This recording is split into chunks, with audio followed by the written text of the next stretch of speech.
Good evening, cool cats, and welcome back to another episode of Games by Moonlight presents my digital EGM, Electronic Gaming Monthly Digital Compendium. Yeah, I said that wrong. It's been a while. Anyways, welcome to my Electronic Gaming Monthly Digital Compendium, episode 3, where we're gonna go and tackle on volume 7 and up, while we hang out and listen to some video game music and video game remixes. This is a segment of my channel where we just chill out and basically take a trip down memory lane and go through our old gaming magazine, which now has a digital compendium, and basically feed off the nostalgia and the good vibes while listening to some great video game music in the background. So today is episode 3, where we start off with volume 7 because we ended with volume 6 last time. Let's go ahead and open that now. Yes. All right. With that said, let's get the music started. I think everything is in order. All right. So as always, the music is random on shuffle. I have no idea what's coming out. So hopefully we get a good collection of dope music to hang out while listening to, while checking out the old video game magazine. Oh, it's about Alien Syndrome. This is, man, Sega. At this point in time in the world, I think this is 1990 whatever. I forgot which one this one is. I'll find out in a second. God dang it. I go all the way back. Volume February 1990. So Sega is starting to be huge right now because they came out before the Super Nintendo. So Alien Syndrome, I believe, is one of their games. All right, we get to see some top scores and everything. I love their cover art back in the day too. All right, let's get the music started. All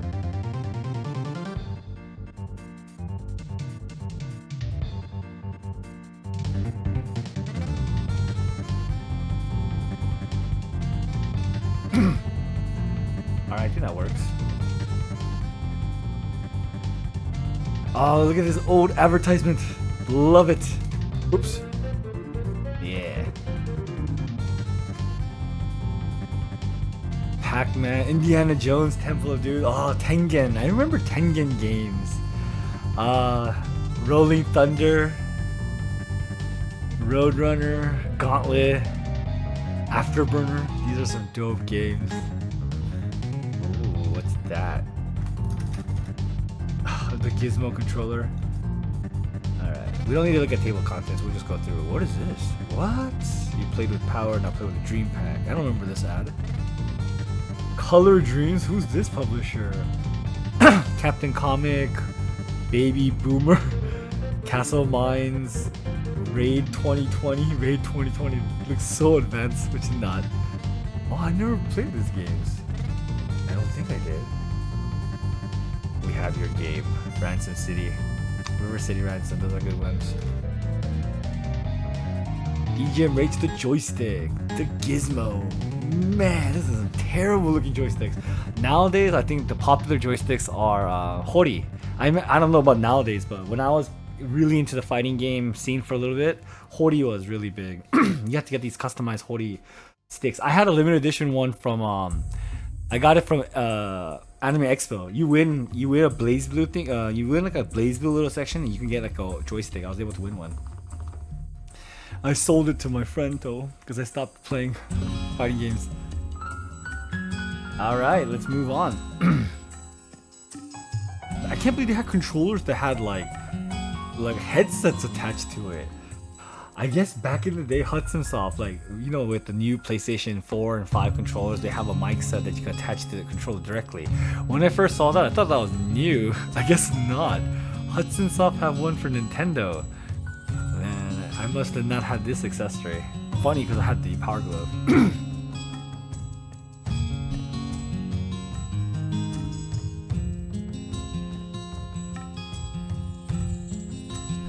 RoboCop, this was so hard.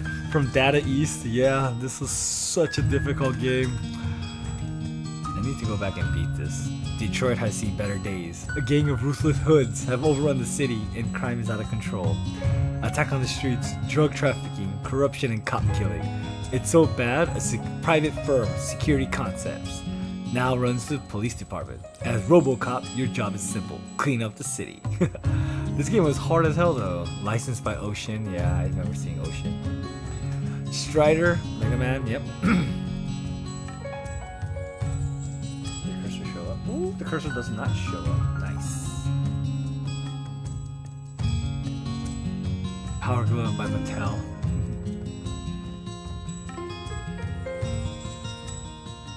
I never played these. Sidearms, LED Storm, Last Duel. I don't remember these games. 1943. Played this way too much. When Johnny comes marching home. The Battle of Midday isn't history. It's now, and the fate of the free world rides on the wings of your P38X Lightning. Oh, this is the arcade version. Look how pretty it is. No, the Nintendo version was not that great. These are arcades. Ah, that's why. These are arcades. Oh yeah, 8 Eyes. This was pretty much Simon's Quest. If you ever played Castlevania 2 Simon's Quest, that one is pretty much a palette swap of this. I'm not quite sure which one came first. I think 8 Eyes came first though. I think 8 Eyes might have come first. Yo, we got people in the stream. Welcome, Ellie Diz. Good evening. And yes, we just finished an hour ago. We got both endings. Definitely my game of the year. It was beautiful. Beautiful game. It is a bittersweet though. It is sad a little bit. But the game is finished. Unfortunately, Luna Remaster has not restocked on their physical copy, so we can't start that yet. And I can't stream Doom. Apparently I can't. My computer just cannot stand it. Like, So I decided, for anyone that wants to interested in my Doom playthrough, you can go check my YouTube. I have the chapters there. But until Lunar Remaster gets stocked, and I think there's a game coming out in June that I wanted to play, I'm gonna be doing Legend of Mana and Mobile Corner and EGM, my digital compendium, for a little bit. But yes, I will be still playing New Game Plus for it. Expedition 33 though. I will be playing New Game Plus. There's a challenge I'm gonna do. Basically, I apologize. It's gonna be solo Mael, parry only, and only the bosses, not everything. That's waste of time. I'm not gonna stream that. I'm just gonna do boss clips. I'm just gonna take boss rush. I'm basically gonna make a boss rush video of Mael solo, parry only. But that's like a side project, kind of like what I did with the Suikoden style. The next first playthrough should be Lunar Remaster, but they're not restocking on that physical copy. I want a physical copy of that one. That one I must. Ooh, it's a secret section? Yes, it is. Alright, let's look at some old secrets but back in the day. Super Trick. Don't care. Bad Dudes. 64 games. Actually, I should.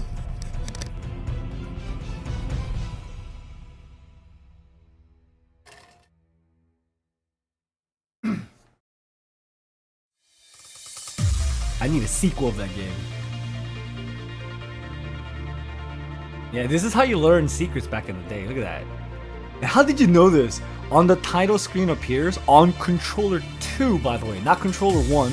Controller 2, you push BA down, up, and start on controller 1. Look at these crazy secrets back in the day. Bases loaded? No. Adventures of Link. Okay, this might be useful. I'm gonna play this on my Nostalgic Dream series, so. Alright, let's read it out loud. When it comes to role-playing adventure games, few titles are well known as Nintendo's Adventure of Link. You mean Zelda, but whatever. No, I mean, the most famous at this time should be Nintendo's Legend of Zelda, not Adventures of Link. Adventures of Link sucked. Well, it didn't suck, but Legend of Zelda, the first one, was way better. But starting out can be tough, especially building up your experience. So here's a helpful trick that will help novice players get some quick experience with very little trouble at first. First of all, you must have one Link on any of 3 games who have already completed the first adventure and is on to the second. Get the hell out of here, this is New Game Plus! For the other Links to receive this free boost, the Link who has already finished the first quest must go through one of the palaces. When that Link's experience begins to go up, after you set the crystal in the statue's forehead, press up and A at the same time on controller 2. The continue and save option would appear. Select save and choose another Link to use. Upon starting his first quest, the other Link's experience will begin to rise and continue to increase many levels. Where did you learn this thing? Crazy. Oh yeah, it is Genova, huh? Yeah, it is. Oh, Mr. Blind. I love the composer Blind. Blind makes really good dance, like trance musics of video game, old school RPGs. Love the man. Rescue the Embassy mission? I don't remember this game. What? Kemko Seika. Shadowgate. Yes, Shadowgate. You stand at the edge of deep chasm. From the darkness below rise the screams of the undead. Damn straight it does. Can you outwit and overcome the thoroughly evil Warlock Lord? You know, I never was able to beat this, and this is actually one of the games I actually watched another person do a playthrough of, because I want to play this game.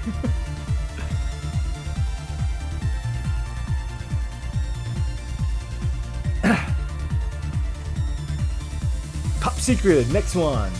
Heido, more Heido, huh? The code will take you to the chamber of the evil Borealis.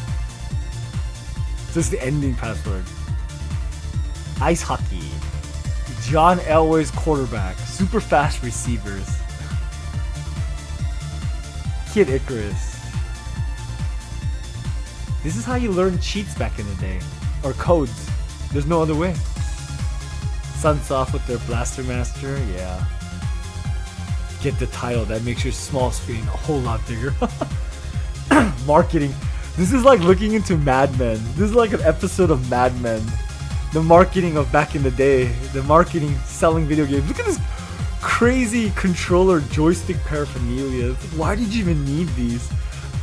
Like, why did you need like a fighting joystick for a Nintendo game? It's not like the responses are good.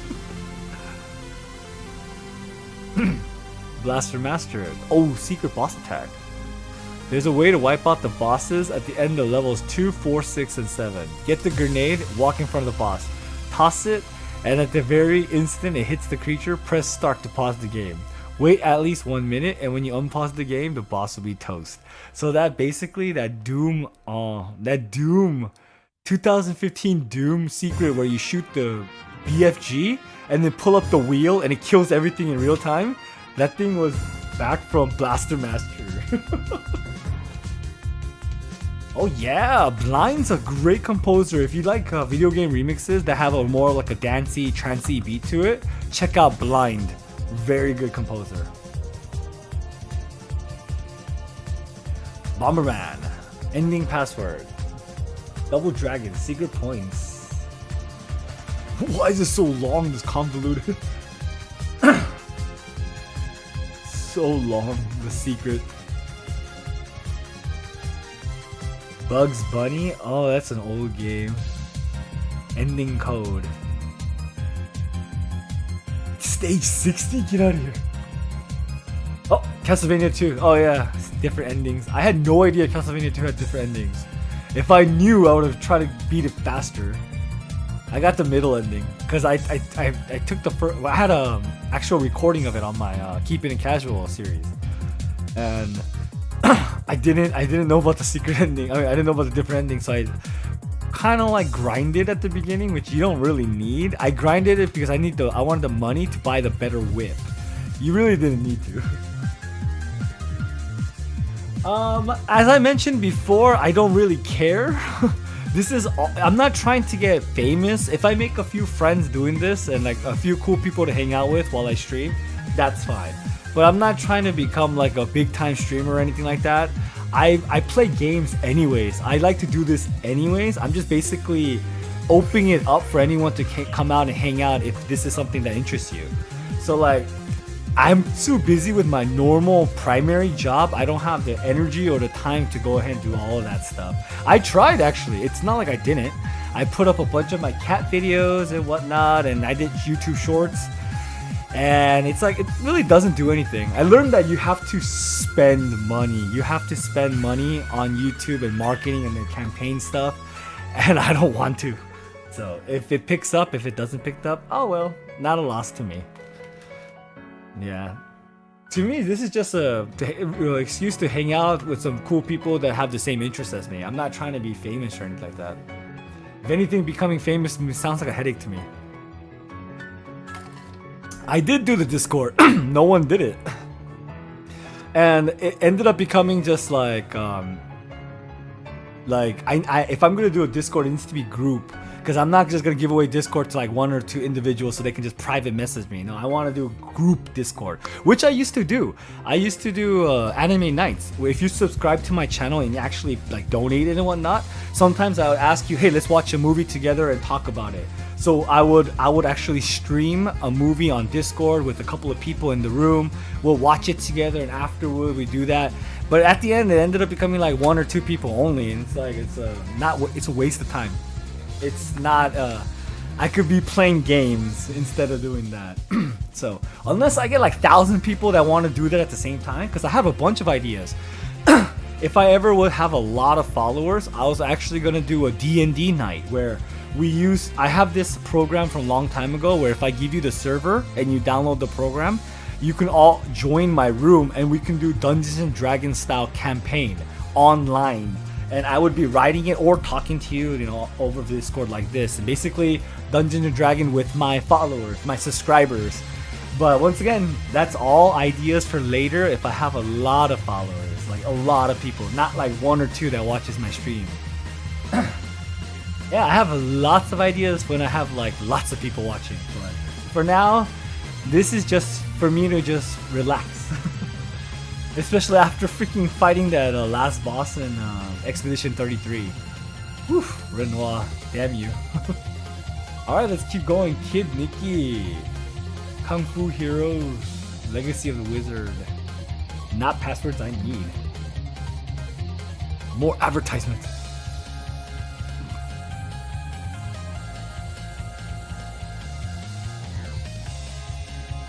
Ooh, Mega Man 2! Why do you need passwords? Mega Man's so easy, you just beat the game, man. I do know a secret in Mega Man 3. I'm trying to see if EGM posted it. If EGM doesn't post it, I'm gonna Google it if it's still there or not. If no one found out and I will go back and confirm it, I'm gonna freaking submit it somewhere. I've never seen anyone talk about it. Metal Gear 3, we already know this one. Metroid, yeah, it's a strange code, yeah.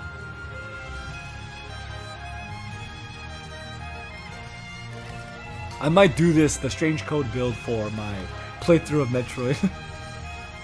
Oh, Monster Party. It's just a lot. I don't like that.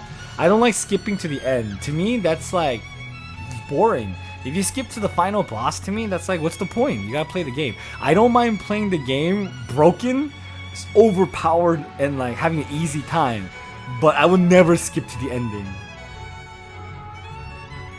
Like I said, even a few hundred is fine, but definitely, you know what? Not even 100. If I can get like 30 people that want to play, that want to watch a movie together or D&D play like that, that's fine. But definitely not like 5, 10 people. Not worth my time. I could be playing more video games at that time.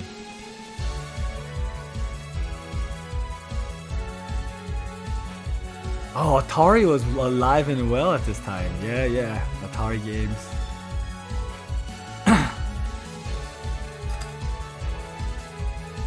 Yep. For now, with the small amount of viewers, I'm taking it easy. Because I know if I ever do get viewers, it's just going to be more headaches. There's going to be more people demanding things. So right now, when it's just 1 or 2 people, just hang out, chill. Doesn't hurt me anyway. This is not my, it's not like this is my, primary job. This is just a hobby. Rambo, Rampage. I played Rampage in the arcade, but never the console actually. Look at these games. Sammy! American Sammy Corporation is gonna end up becoming SNK later. Ooh.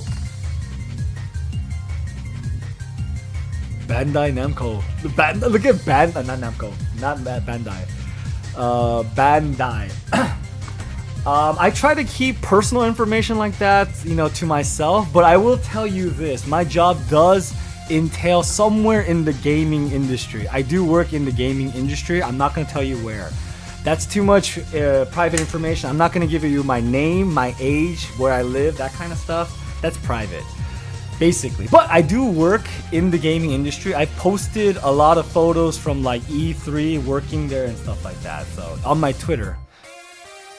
But yeah, the reason being is because I work in the gaming industry, you need to be very careful who you let know. I've gotten death threats, okay? I've gotten death threats working for gaming in the gaming industry, and these people, they find you. One of the craziest thing I found was me and my coworkers were just working one day, and some guy was really upset that we banned them or something like this. And, I didn't ban them. It wasn't my project, but someone else's project. They banned them. They sent an email to one of the employees there with a picture of our office building from outside, and they said, "I'm gonna blow you up. I'm gonna blow up your building." Like, what? We had to call security, and it was crazy. And then we found out, because like a bunch of people in that office, right? So I found out it was like some guy got banned in a different game, and after that, no. That's my first time experience with something crazy. We had to evacuate, not just us, the entire building. And there's like multiple game companies in there, not just us. Like, you guys don't know this, but game companies, they're all in the same buildings. I'm not kidding. I literally worked across the hall from Square Enix. Square Enix, when we go to the smoking area, they're just chilling there smoking, and oh man, you guys don't know, the Square Enix staff, the Japanese, they talk so much trash in Japanese, and y'all don't even know, think they're all nice and stuff. I was smoking next to them, listening to them trash talk everybody. It's crazy. But yeah, like I said, after that, no way. If a hacker hacks me, y'all, that hacker's a loser. There is more important people to hack than I am. What are you gonna do? I don't even make a lot of money. You're gonna steal my measly couple $100, maybe? I don't care. I'm too old to care about that kind of stuff. Like honestly, you're just a hacker squad. If a hacker wastes his time on me, that hacker's a loser. You have so much better targets out there. That means your hacking skills suck. Cause I barely have anything. I'm like old school. I don't have a lot of internet stuff. Maybe just a couple of stuff like that. And a lot of my stuff is protected from my company's IT anyway, so I don't care. Half of the stuff is protected by a professional IT guy. So if a hacker can break him, you deserve whatever like couple dollars you want. You mustn't live with fear, Ellie Dibs. If you live with fear like that, the world becomes a very frightening place to live. You just gotta let it go. You get hacked, who cares? As the number one thing that anyone should care about is your health. Health. Take care of your health. After my big health scare, nothing really bothers me as much. Before I would be scared and stuff like that, paranoid, but nowadays after finding out you have cancer and have to do surgery and all that stuff, it's like, you know what, that kind of stuff, all that doesn't matter. What matters is how your health is and your mental state. Do something that gives you joy. Don't do anything that stresses you out. As I play the most stressful games in the world. I need to start playing some more like peaceful games. All right, Strider, definitely a stressful game. Oh, that reminds me, Shinobi's coming out. I hope it's gonna be hard. I'm not playing that on hard. I'm gonna play that on normal.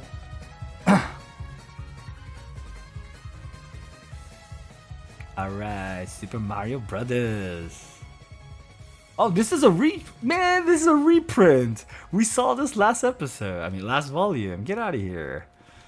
Airwolf, this was a hard ass game.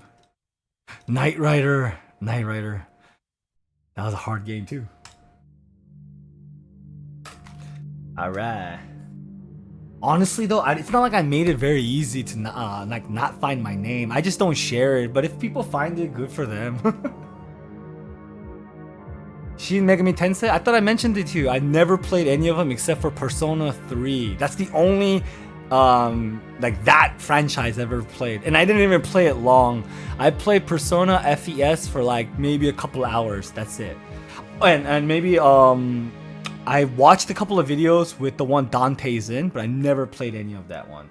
I'm not into that franchise. The one that's if you want to talk to SMT and Persona, talk to Odetta Sweat. That person is knee deep into that franchise. I'm not familiar with that SMT or Persona. Other than actually, I played the fighting game by Arxis more. I played Persona 4 Arena more than Persona.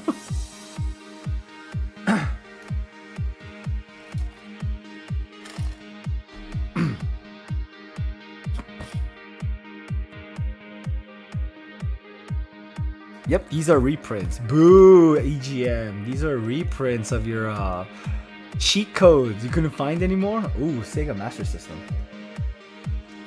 Action Fighter. Alien Syndrome, here we go. This one's big at this time. Super weapon use. First, you get all the question marks from round 2 through 6. When you fight the last boss, Mr. Mimi, you're able to use whatever weapon you used to defeat Minotaur, the level 6 boss. That weapon will definitely be better than a normal combat rifle. Ooh, that's a good remix of Mega Man.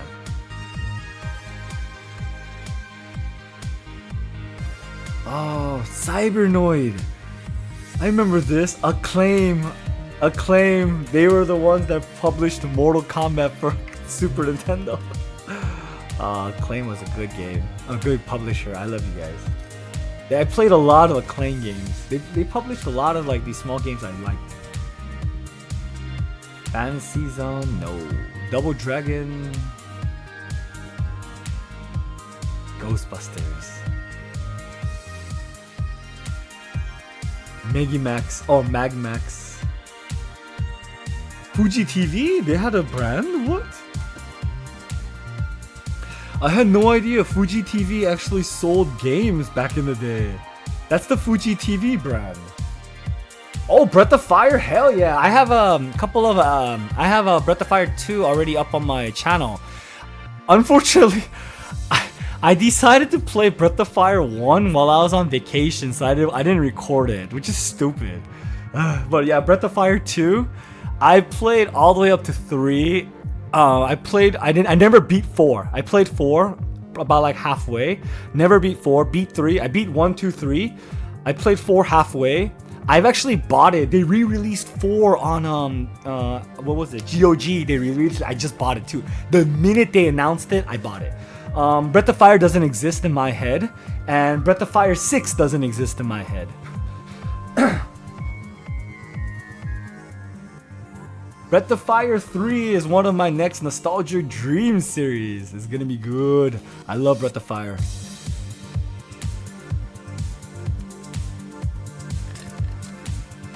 Oh, no wonder I don't recognize these games. They're Sega games.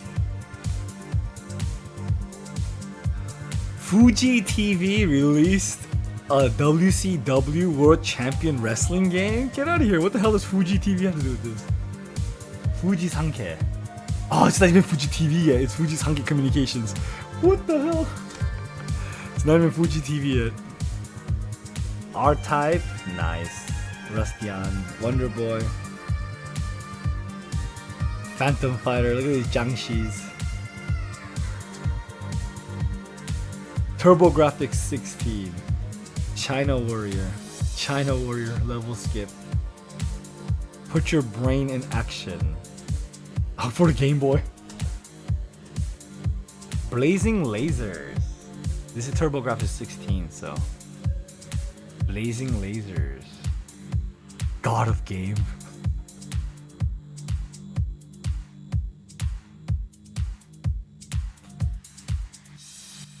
No, people say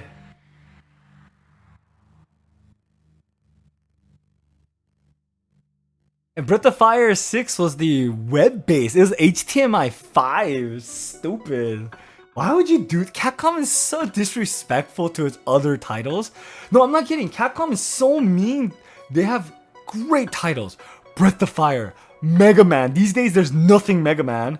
What else? Dino Crisis. We got so much great Capcom games on the back burner that they just do not give love to. Man. Yeah, but Breath of Fire 5 and 6, those are terrible. Yeah, Japan only as well. It's HTML5, 5 HTML. Why would you do that? Such an insult. You know what's crazy? All these game developers thought that game dev or game companies thought 5 HTML was gonna be the new Flash games. I haven't heard any new game in 5 HTML. And I told them too. I don't think it's gonna be big. I told them indie's gonna be big. I remember a long time ago telling my company, I'm like, I feel like we should be investing in indie. I feel like we should be investing in indie. I said this a long time ago. And I told them too, we should be investing in mobile gacha games before mobile gacha came out. When Rage of Bahamut just came out in America, I was pitching game ideas for a freaking gacha game. But they're like, I don't think it's gonna work. Everything is a gacha game after. And I told this, and I met with the CEO afterwards. And I told him, don't you remember like 7 years ago, or like at the time when I met him, I was like 7 years ago, I mentioned gacha mobile game is gonna be a thing, huh? You thought 5 HTML web browser flash game was a thing. Guess which one made big? They don't listen to me. They listen to real gamers, people that actually play games. This is why I hate working at the gaming industry. You're in a meeting with a lot of people that don't play video games. Granted, they know the business aspect of it, and you guys don't understand. At the business level, they don't care about the gamers. You guys are just numbers. They have tools on Facebook, Twitter, and everything for devs and stuff like that. Get analytics and stuff. Everyone is just a number. We can create a clone of you based on your Facebook account. So your Facebook, or at the time Facebook was big, so your Facebook would follow a certain game. So then the game company, you're a follower, would actually use tools from Facebook that creates basically a clone of you with all your likes. And then you project a campaign. So if we promote this for our game, what will people like you reaction be? And then what's crazy? It's scarily accurate. It is so accurate, like it's insane. It is like super accurate that I got like, dude, this is scary. Like, this is why higher upper people, they don't play video games. They don't need to. They just look at the numbers, and we all follow that number for some reason. Like, that's how they make money. That's why they don't listen to your ideas ever. They have their formulas and their math guys do all that. Exactly. Most of oh man, you guys have to be, if you gamers sit in a meeting with some of these, like, if someone actually, you get fired and blacklisted from the industry, and I think you can get sued because we do sign pretty much like an NDR. Anything that we talk about inside the game development, we cannot bring outside. It is property of the game company. By the way, if you sign this contract, which by the way you're going to sign if you go into any game company, a major one, any type of creation that you make on company time using company resources or anything, they own it. You don't own it. If you happen to use a company mouse and drew something like at home, but it's your company mouse for some reason, they can use that as a legal jargon to own your the rights to your creation. Anything you create while under them is not owned by you at all. They make you sign that first before they hire you. But I'm talking about when gacha wasn't here yet. When Rage of Bahamut just came out and no one knew gacha. Like, I was out there, like, this is crazy. When Rage of Bahamut first came into America, it was like kind of like a gambling style, gacha game. It wasn't even called gacha at the time yet. And I would go to Verizon stores. I would go to cell phone stores because they have the play test, the test phones. Not the fake ones. You have to go to a real Verizon store or a real AT&T stores because they don't use the real phones. They use the plastic ones. If you go to the real one, they have real phones. So you pretend like you're trying to buy a phone, but testing it. So you would go into like the app store, download the game, and basically use the reroll. Before reroll was a thing, I was rerolling at cell phone stores because reroll wasn't a thing, and you couldn't do. There was no emulators. The tablet or mobile emulator, there was no such thing. Now you have plenty, like Mimu Player, Blue, whatever. There's like a ton, LD Player, whatever. Back then, there's no such thing like that. Mobile games wasn't big yet. Like, only the mobile games you get was probably from the app store, like Fruity Ninja, Fruit Ninja, those type of games. So like, you can't reroll. So what me and my friends used to do, I coerced them. We would drive around our local Verizon's, AT&T, T-Mobile store and use their free test phones to sign up, and then we re-roll. I'm like, crap, this one's bad, and then we'll go hop over to another phone and then did this. Oh man, for gaming I've done a lot of painful things in the name of gaming. All right, let's continue. We went off tangent, went on a memory. But yes, that's how desperate I was. You see, I would never be called a whale. Whale wouldn't care. Whale would just be like $10,000. Let's find out if I get like 8 copies of the character. No, I had to drive my happy ass to a Verizon or a T-Mobile or a whatever, AT&T store. And then they started catching on. Like, they started like, hey, you're on that, why are you on that thing so long? Are you gonna buy or something? Like, goddamn, this neighborhood's bad. And it got to the point where we had to go to a different city and started doing that. Good times. Alright, well, TurboGrafx 16 doesn't have a lot of games right now, so... Ooh, the Sega Genesis. This is the one that's doing crazy in this era, in February 1990. Yeah, one of the hottest systems out now is the Genesis. Great graphics, great titles, combined for a real winning combination. I think Super Nintendo's better. I'm a Super Nintendo.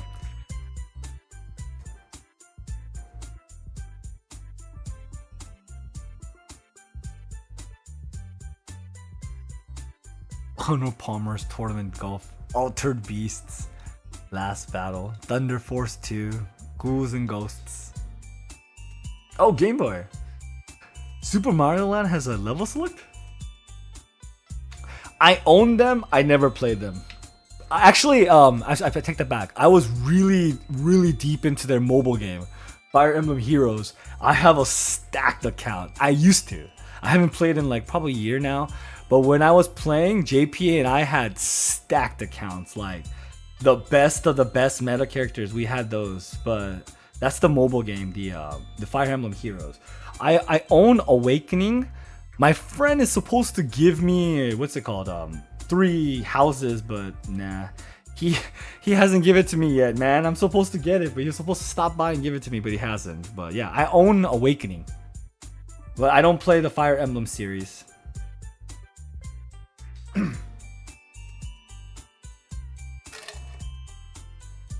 There's hidden rooms in Castlevania Adventure Egg.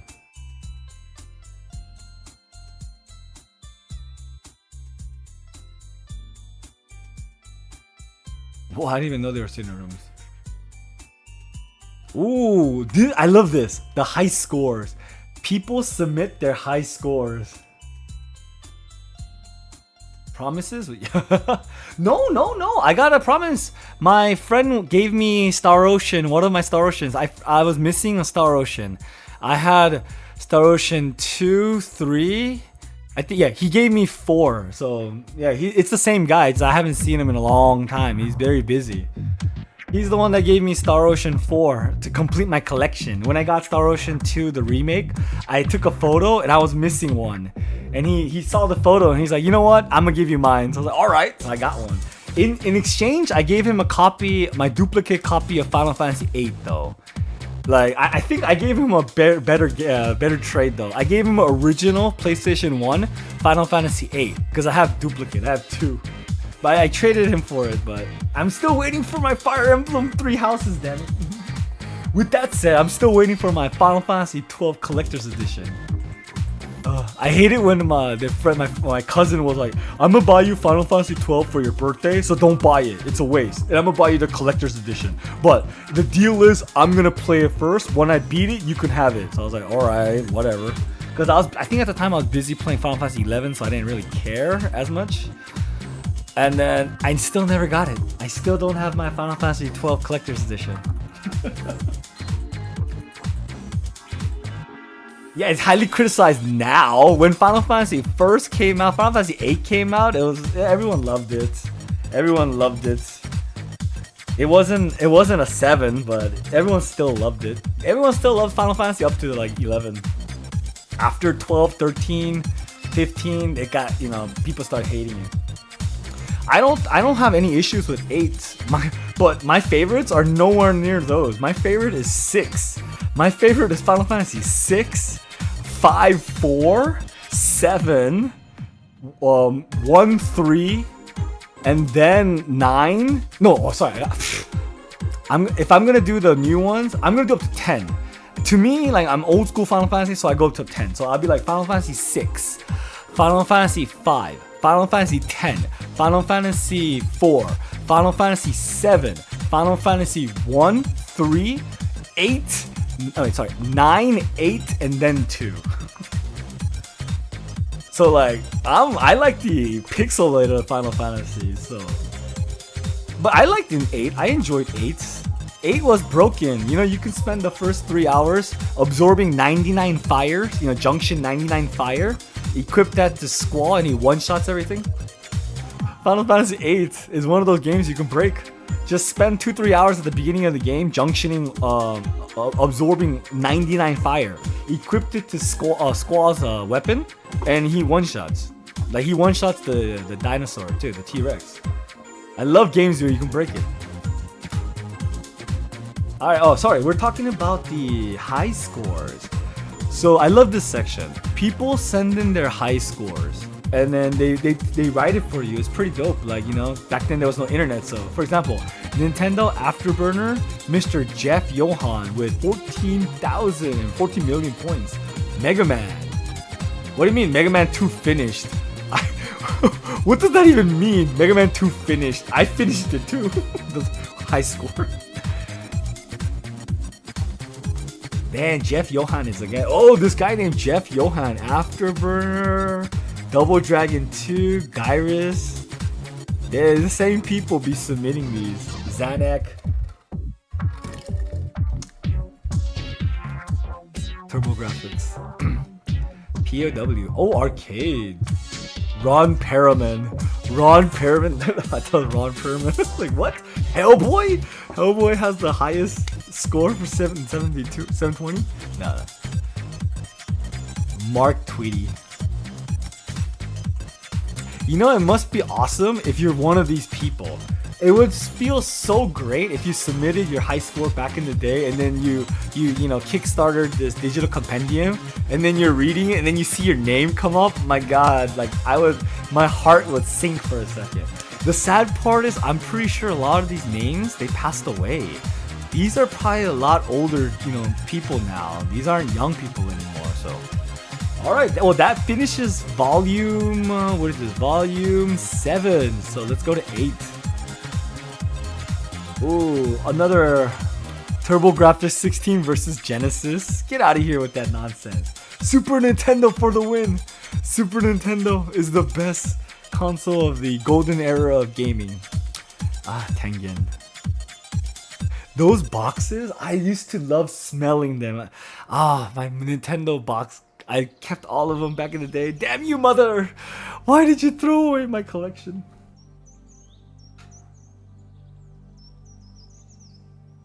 Oh man, I don't know about any type of crazy stuff, but like, yeah, triple triad. I loved triple triad. Okay, I didn't just do it to break the game. I actually enjoyed triple triad. I actually played Tetra Master when Final Fantasy 11 came out. They gave us a free triple triad game that you can play online with people. I actually played online with people. That's how much I love triple triad. It got stupid later, like. I forgot which Final Fantasy had like a copy of it, and it was garbage. Oh my gosh, it was 9, I think. 9 had a copy of it, and I did not like 9's.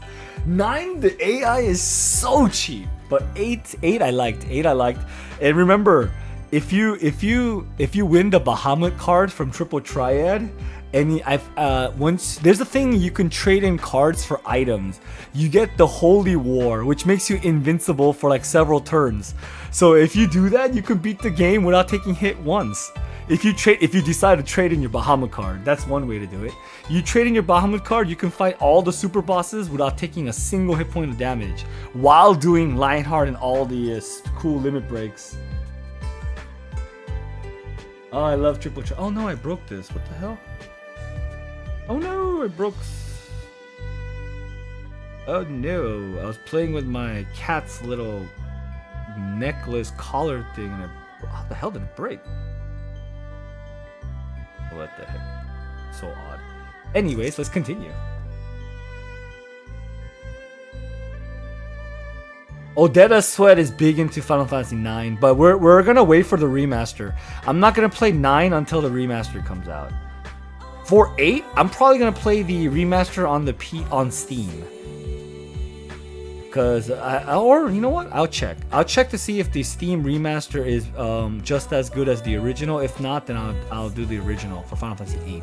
But for 9, we're gonna do the remaster. We're gonna wait for a remaster.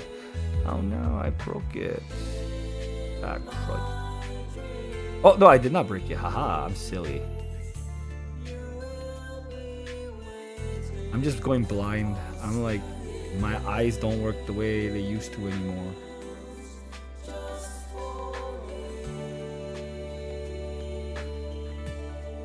Yeah, there we go. I'm trying to put a needle through like something like that. That's why I'm sorry, I apologize.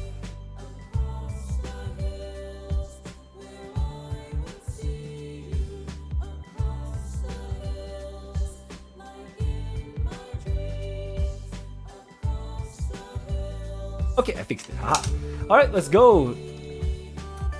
This is crazy how Fuji Sanke? Fuji Sanke Communication did the WCW World Championship Wrestling on Nintendo. They're the ones that published it. Well, you know, I take that back. Japan's really big on wrestling, so. Ah, these letters that people send in. Where's Red Belt? Oh, Batman. This is a good game. This is definitely gonna be. I'm gonna be definitely playing this on my Nostalgic Dream series. It's on the list. I gotta go back and beat it. I've only beat it one time. Okay, let's find out the EGM's review crew for volume, what is this, 7? or 8, I forgot. So, Double Dragon 2 by Acclaim Nintendo, 7988, damn! Ed gave it a 9? Well, Double Dragon 2 is way better than 1 in my opinion. 2 was the best in me. Then, I don't know why, but I love the Double Dragon fighting game on the Super Nintendo. I don't know why, it's one of my guilty pleasures. There's a Double Dragon game on the Super Nintendo as well as a Teenage Mutant Ninja Turtle fighting game on the Super Nintendo. I liked both of them so much, even though they were terrible fighting games. I mean, compared to like SNK games and like Street Fighter, like Fatal Fury, it was not that great, but I loved it. The Double Dragon fighting game. There's a girl in there, like I used to use Asuna, something like that. Good memories. Anyways, they gave it a pretty good score, 7988. 720 degrees, 3443. That's a terrible score. Oh, Taito is starting to advertise. Taito is starting to advertise their games. Look at this, the Demon Sword, master the power.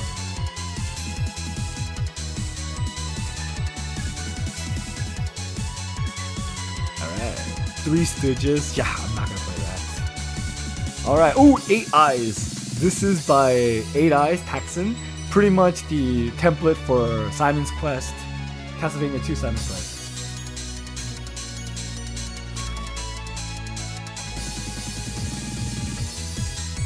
What the hell is that? There's a God mode? There's a God mode in Final Fantasy 8?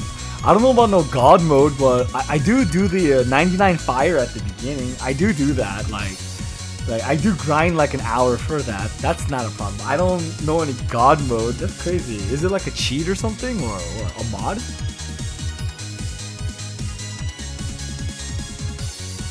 Eight Eyes. Oh, look at the score. So bad. 6656. Anyone who's up for another scrolling adventure action game will find some merit in the new Taxon title. The options with the bird seem unnecessary, and there really isn't anything that hits you. Because the game screwed with it 20 years ago, it's such a revenge playthrough. Hey, you know what? If he's having a revenge playthrough, power to him.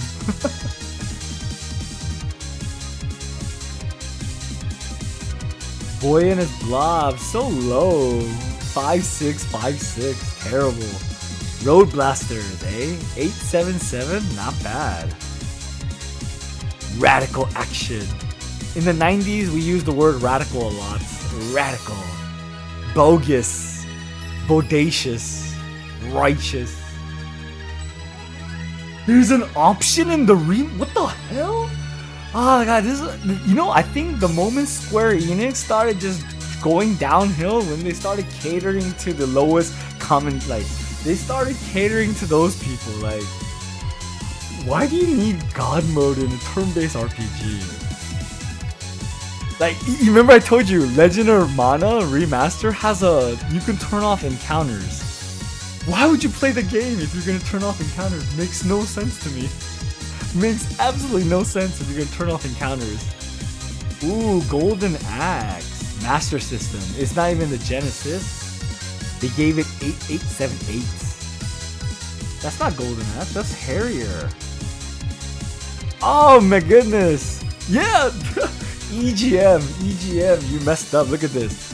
So the photo they used for Space Harrier over here, that's Golden Axe. And the photo they used for Golden Axe, that's Space Harrier. I'm like, that's not Golden Axe. I mean, I didn't own any Genesis, or I didn't own any Sega consoles, but I do know the difference. Oh, typos. You know why I find typos a lot? Because I work as an editor, okay? My entire job is to find problems with your, pretty much your text, story, aesthetics. Like, I'm the person that people hate submitting to. I'm the person that says, okay, you need to take this off, take this, add this and stuff. I'm the editor.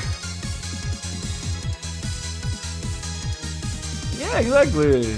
Well, I mean, what's the point of no encounter? Then why play? Just watch someone play. If anything, if you're gonna play with no encounter, do us a favor. Go watch a streamer play. You're not gonna play the game. You're watching the game. If you're gonna watch a game, go support a streamer or something. Like, play the game. If you don't watch the game. I really hate games that you end up watching instead of playing. I'm looking at you, Xenosaga 1. Oh my god, I was so excited about Xenosaga. I mean, I love Xenosaga, but it's no Xenogears, and there was so many long cutscenes on the first one. Xenosaga 1, I think it was a 40-minute opening. Military Madness? What's this? Oh, it's a strategy game. Damn, old school strategy game. Like Gemfire.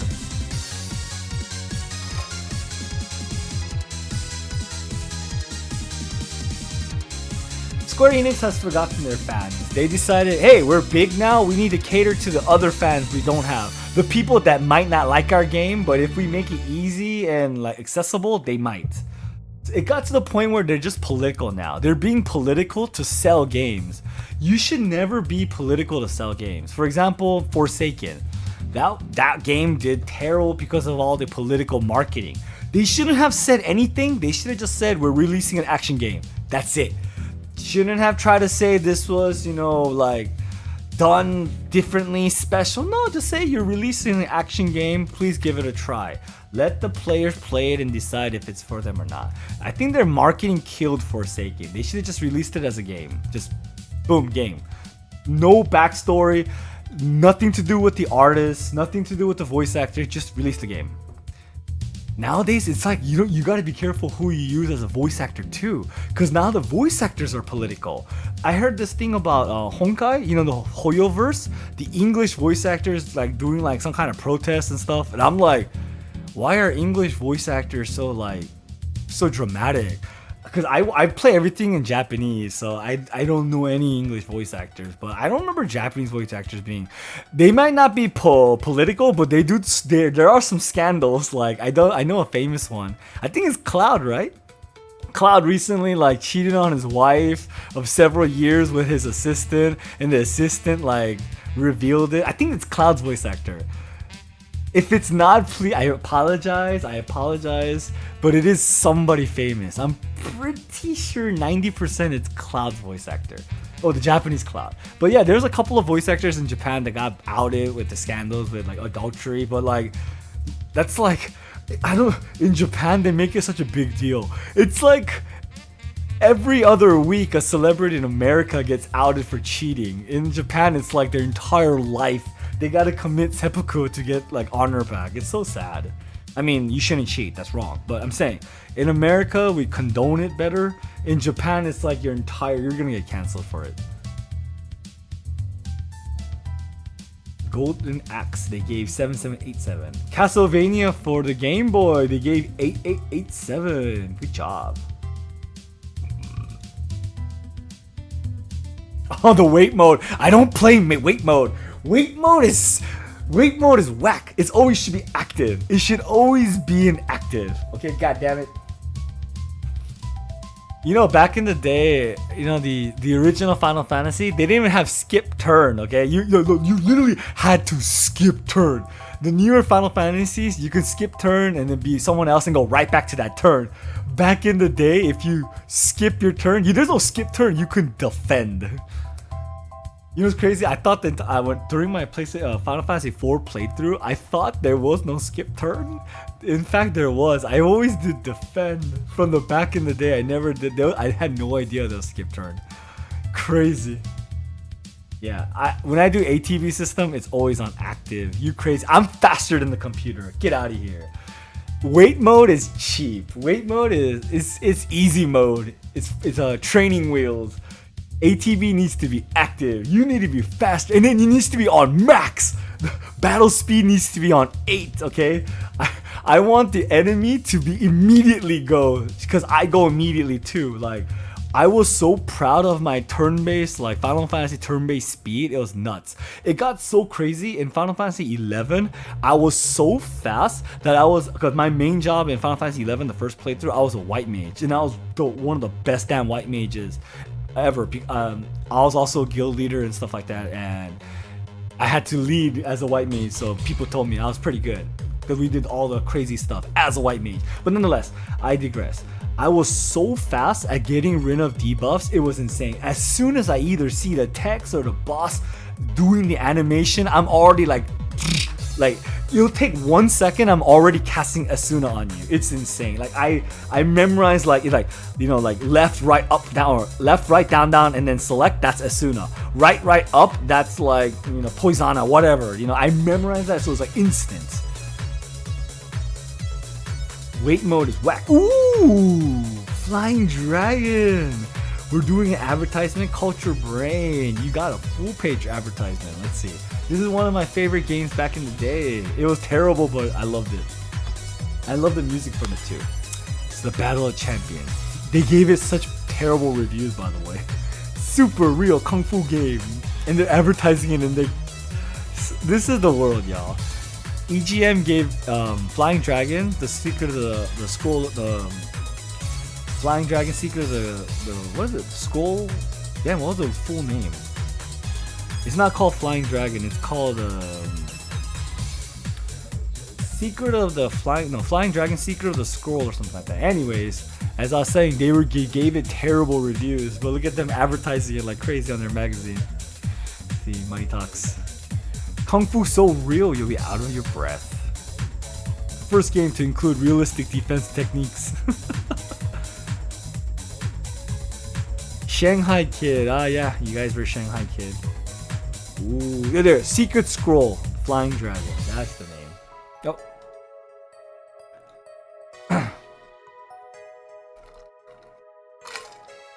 Dargon, the leader of the evil Tusk army. Demon Kabuki. Letron. Go Hayato. Such a good game. Kung Fu Heroes. We're gonna play the better version of this. The better version of this came out on Super Nintendo called Super Ninja Boys. That's a good one. Damn, Culture Brain. The advertising like crazy.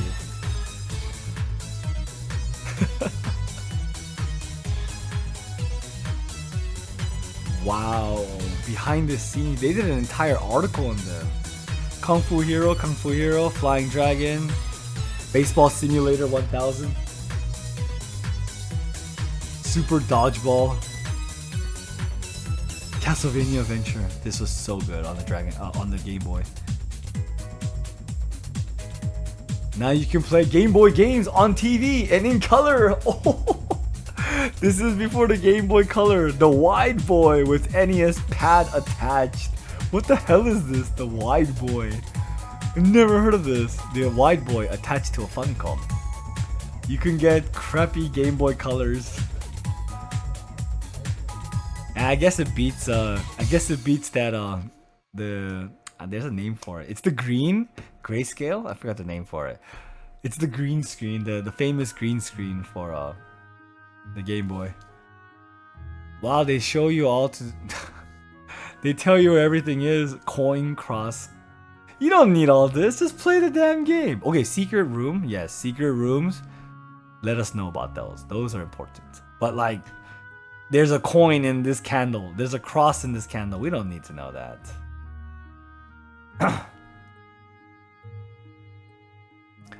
Ooh, these are a bunch of Game Boy games. Konami's Gradius, Mr. Asmic World, Selection, Monster Truck, Battleship, Funny Field, A-Links, Boxing, Popeye, Link's Game Reviews, TurboGrafx 16 versus Genesis, Processor, 6502, Genesis, 68,000 Z80, resolution. Look at these resolutions, y'all. Look at these resolutions. 256 by 216. The Genesis. The Genesis was better than the TurboGrafx 16? Get out of here. 32 224. Colors same. Maximum sprites. What? The Genesis was a better machine. I always wanted a TurboGrafx 16 too. I don't know this company. I don't know this Color Dreams company. How come I never played any of their games? Look, y'all, a modem for your Genesis. How come I've never seen these paraphernalia growing up? I never knew there was a modem for your Genesis.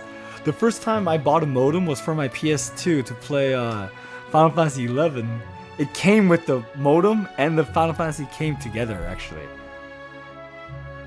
And it came with the Rise of the Zealots. I actually played Final Fantasy 11 from Japan release and then went to the PS2 when the Zealot came out. And that's when I bought a modem. I thought that's the only time we had a modem, honestly. ROM input.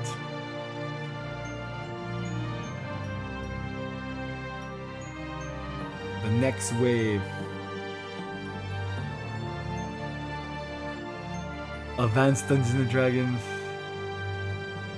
Mad Max. Ah, life was good back then. We had all these amazing games being released. Shadowgate. Ikari Warriors. It came from the desert. Oh, this Double Dragon. Ah, I remember seeing this. Acclaim presents Double Dragon. Dun, dun, dun, dun, dun, dun, dun, dun. Oh, we need to listen to some Double Dragon. I know it's on shuffle, but I'm sorry, we're gonna go play a Double Dragon track. I'm sorry, we need to. If I can find one.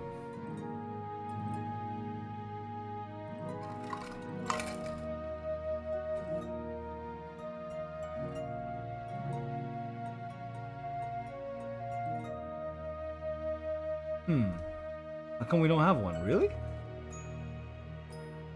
Ah, it's not under Double Dragon, it's under, yeah.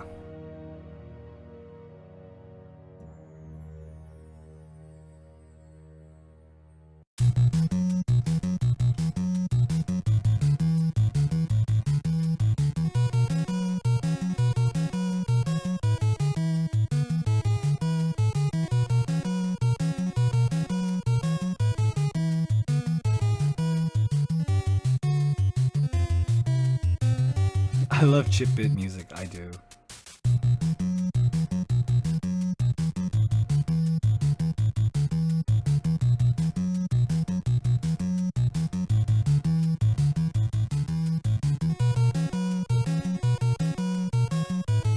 Alright.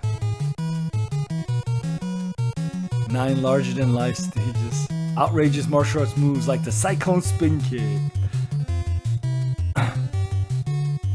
Fantasy Star 2, yes, that's a big one for Genesis. New soft news, Heavy Barrel, Super Contra,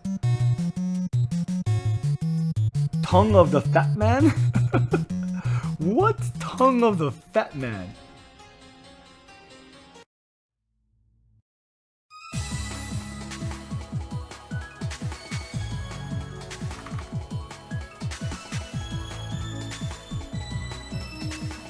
What?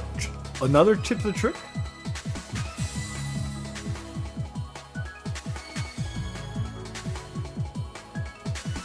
These are Genesis games. Skipping. Ooh, Double Dragon. Double the fun. How I Wrestled Macho Man and Won.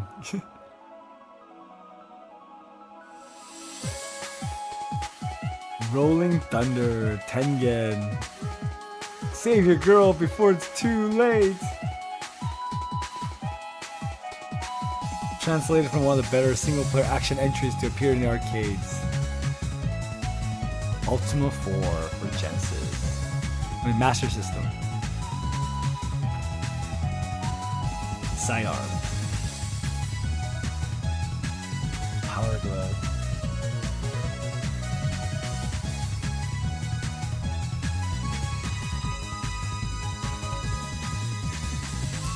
Have the pros tell you how to beat the games. This too, I've never ever called in ever to get game tips ever. You know, when GameFAQs and the internet came out, yeah, I looked up stuff. I would never call in and pay money to do it. You crazy? That money could have been went into saving up for the next video game. Why would I pay someone money to learn about how to beat a game? I'll ram my face into it over and over until I beat it, basically. Alright, let's go ahead to the next volume, volume 9. This is going to be the final volume for this episode of Games by Moonlight presents my Electronic Gaming Monthly, my digital compendium. Alright, this issue, number 9, volume 9, we're gonna Castlevania 3. My favorite non-EGA Castlevania is Castlevania 3. My favorite Castlevania that's not EGA is Castlevania 3. Second is Rondo of Blood, and then Castlevania 1, and then 2. And that doesn't mean I don't love 2. I love 2 a lot. They're all my beautiful, beautiful Castlevania titles. But Castlevania 3 is the cover story. This is gonna be big. This issue is gonna be a good one. Alright. Super Mario 3 released in February 15, 1990. Oh, look at the score. 999. Totally worth it. Batman, 8887. Batman came the same time as Super Mario Bros. And was able to maintain a good score. Super Mario Bros. 3 was legend. When I played this, I was shocked. Like the gaming industry just got like the gaming world was shocked at Super Mario 3.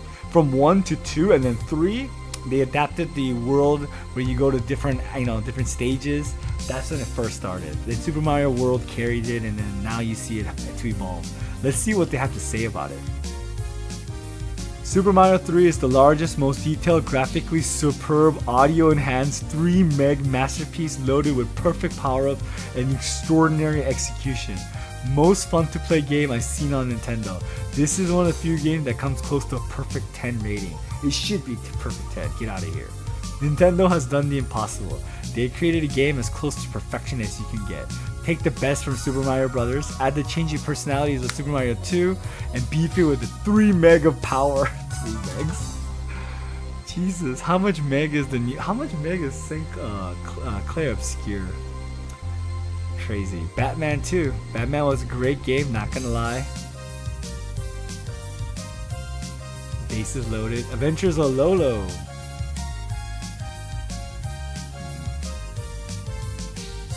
A Boy and His Blob. It's a famous one. Asternax 5455, really? Phantom Fighter 6365. Not a good game at all.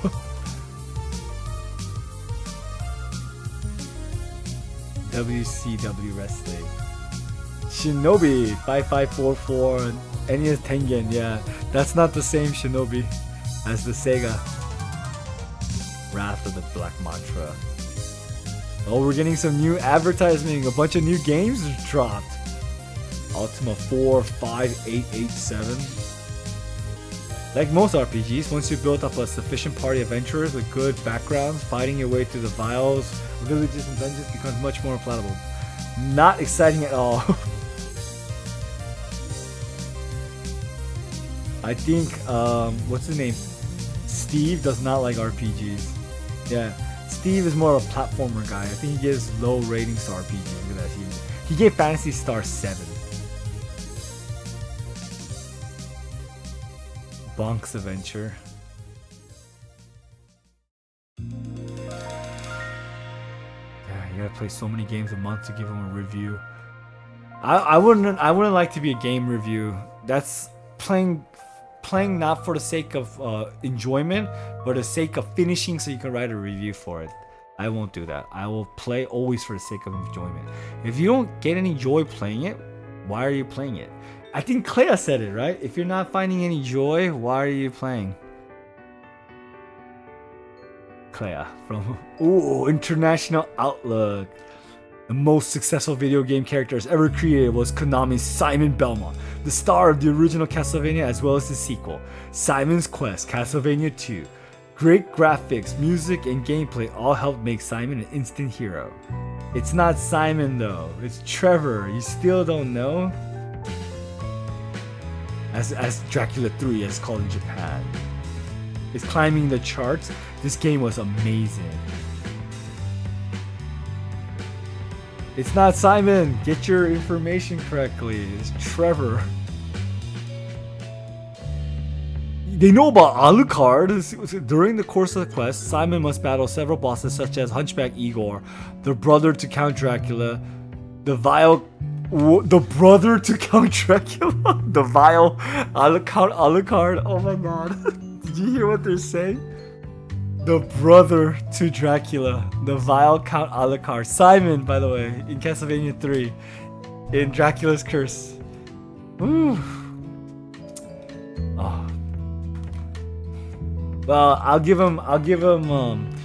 You know, back then communication wasn't easy from Japan to America. There wasn't internet. I'm sure unless you had a foot in the door through Konami, and I'm pretty sure they didn't speak English. It's probably gonna get it's probably gonna be really hard to get information. I'll give him that. But Simon in Dracula's Curse and Count Alucard is brother to Dracula.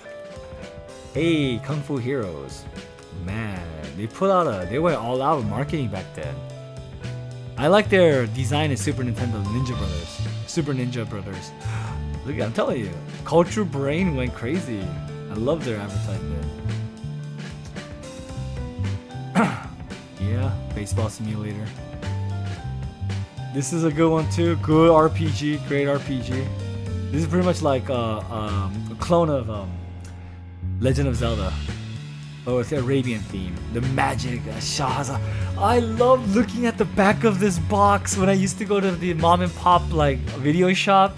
And I just look at video game boxes and video boxes all the time. The horror section was the best. You know, when the store owner is kind of busy, is not looking, you kind of slip yourself to the horror section, and then you read the flavor text taglines on the horror stuff. Man, I love box art back in the day. I appreciate all of the art from the 90s, from not only on video game but also VHS boxes. You guys, amazing peoples. The review of the handhelds. Not gonna look into that. New SNK, Neo Geo, they're coming. New Neo Geo brings arcade games home in Japan. The Neo Geo SNK console, 1990, eh? Magic Lord. Neo Geo will dominate the arcades for a while because their graphics is nuts. Super C, Contra, Ghosts and Ghouls, Forgotten Worlds, Unlimited Life. Yeah, you need that. Revenge of Shinobi, Unlimited Men. You need that. I think this is arcade though. No, this is NES.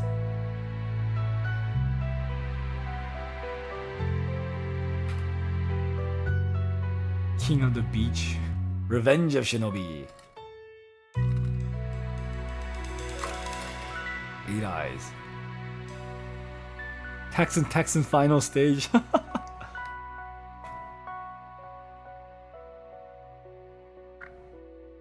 Ooh, the EGM preview. What's in here?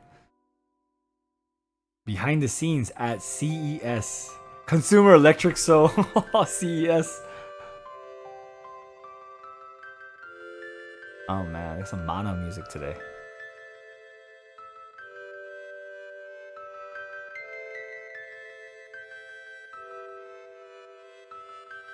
Narc. I remember Narc. Top Gun 2, Konami. Low G Man. I don't remember that one. Low Gravity Man. Low G Man. Dig Dug. That's a big game. Bandai. Oh, Dig Dug 2. I think Dig Dug was big in the arcade for a while. Advanced Dungeons and Dragons, Heroes of the Lands. Yeah.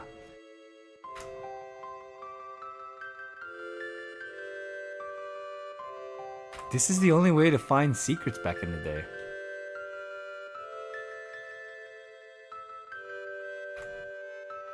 Snoopy Sports. Vic Tokai. Wow. Metal Gear Solid, Snake's Revenge. Metal Gear Solid, not Metal Gear Solid, what? Metal Gear Solid's the third one, the PlayStation era one. Sorry, Metal Gear 2, Snake's Revenge. This is where he's in Zanzibar, right? First one's Outer Heaven, second one's Zanzibar, I think. It's been a long time since I played both. They were such hard games. Ninja Gaiden 2 coming. Nightmare on Elm Street, this is a terrible game. This is gonna be a terrible game. Final Fantasy! Finally! April! Nintendo! 1990 of April. Final Fantasy 1 will be released in America. Continuing their push for more RPG, Nintendo delivers Final Fantasy. This role player with some adventure style scenes, scrolling graphics, and text iteration with a number of characters that help provide clues and give advice along the way. No one knew in America that Final Fantasy was going to be big. Actually, Final Fantasy, when it first came out, it wasn't huge. It wasn't until Final Fantasy, I think, 2 when I started hearing other people play it. When I played Final Fantasy 1, even I didn't finish it. I didn't like it. It was my first turn-based text game on Nintendo. I hated it. I was not into turn-based. I was more into platformers like Mario, Double Dragon, Ninja Gaiden, stuff like that. It was until Final Fantasy 2 on the Super Nintendo that I didn't enjoy Final Fantasy. After that, I was hooked, and I became a big fan after that. But Final Fantasy first became a big mark in America, not from 7. 7 was the one that it became global, like all around the world. In America, Final Fantasy 3, which is Final Fantasy 6, was the first one that a bunch of gamer friends I knew actually played it for a turn-based RPG.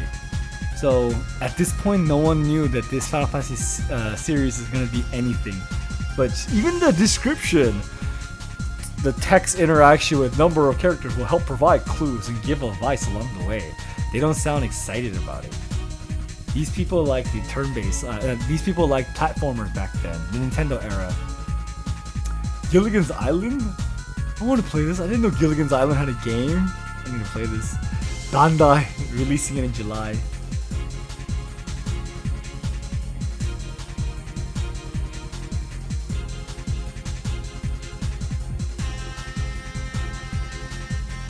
Silver Surfer? What? Wall Street Kid. Wall Street Kid. There was a game called Wall Street Kid? Really? These are all the games they saw at CES, the biannual game show back in the day. So they were reporting these games.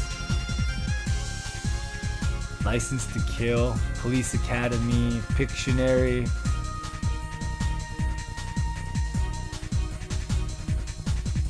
Genpa Tomoden, yeah. Tomaden, yeah, I know this. Is this Nintendo? Oh, I just need to check. I think so. Wow, Nintendo, yeah, Nintendo. These are Nintendo titles that are coming out from the CES. Final Fantasy. Jeez. They didn't even give it a big section. Final Fantasy is small. Look how big Metal Gear is. Look how big Metal Gear 2 is. Look how big Pinball Captain Skyhawk is. They gave Final Fantasy this small little section. The disrespect. Alright, Turbo Champ. Genpa Tomaden, that's a big one. Double Dragon, Bloody Wolf, Red Alert. Outpost Genesis, Paperboy. Thunder Force 3? They already announced Thunder Force 3 for the Genesis in June? Game over. Oh, Moonwalker. That's a good one. But Mario 3, Castlevania 3, it's over. Oh, that already came out. This is coming soon. So, ooh, Thunder Force 3 Moonwalker. Super Monocle, E-SWAT. Tongue of the Fat Man. These are some games. Even the screenshots they took are terrible because it's like photos. Sega Master System. Shinobi Kid coming. Slapshot, Nightmare. These are old games. Top score again. Alright everybody, there you have it. That is the end of volume 9, and that also marks the end of this episode. Thank you so much for hanging out with me on this series of Games by Moonlight presents Electronic Gaming Monthly, my EGM digital compendium.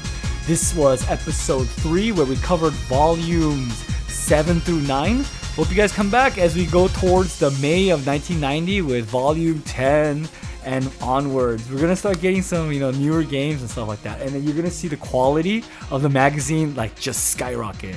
This was the early stages of EGM, so they didn't have a lot of funding. Later on, the magazine gets insane. Well, thank you so much, everybody. With that said, hope to see you guys next time. This was a good break for me as I finished a major title. So we'll be back to our regular schedule program, which is going to be Nostalgic Dreams and Mobile Corner, plus some couple of EGM episodes as well. My first playthrough series won't be back until either we get Luna Remaster or there was some game in June I think they were supposed to release. I think it's Wu Chang. Alright everyone, have a good rest of the night. See you guys next time. Bye bye y'alls.